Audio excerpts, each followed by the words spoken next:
Hi guys, good morning.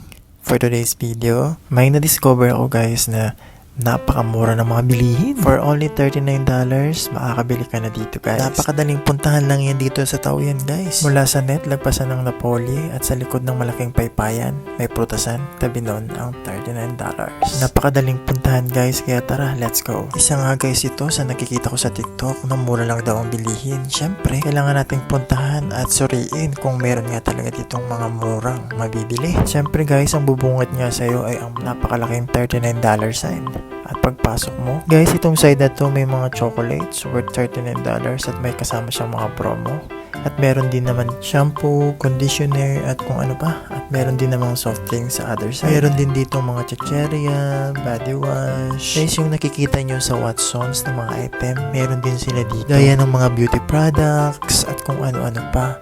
Yung mga price talaga mabibigla ka dahil affordable siya for only $39. Dahil sa napakarami kong nakikita at gusto kong kunin, nag-window shopping na lang ako guys. Dahil sa panahon na ito ay nasa petsa peligro na tayo kung tawagin. Kaya guys, pagpunta nyo dito, dapat alam nyo na mabubudol kayo dahil sa napakarami items dito sa first floor. Guys, yung mga mahilig nga sa mga panali ng buhok or mga skincare sa mukha, meron din sila dito guys. At saka guys, kung ikaw ay manicurista o di kaya naman ay naghahanap ng mga pangkulay ng buhok, available din sila dito guys. Kaya napakaraming pagpipilian.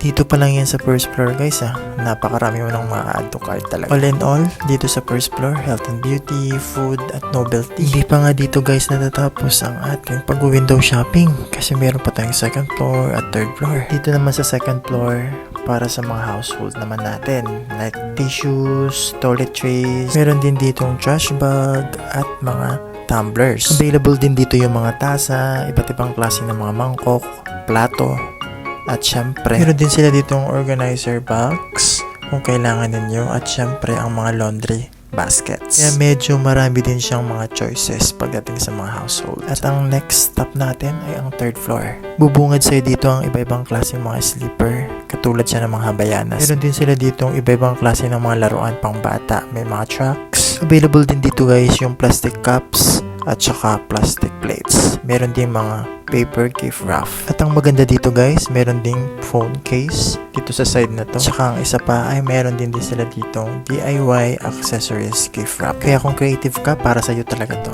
Meron din dito sa part ng electronics ng phone stand at sa phone cord. Tsaka yung mga ilaw guys, available din dito. At saka mga electric tape at kung ano-ano pa. Kaya guys, isa na naman tong ideas para sa Balikbayan Boxes. Thank you for watching. Bye bye!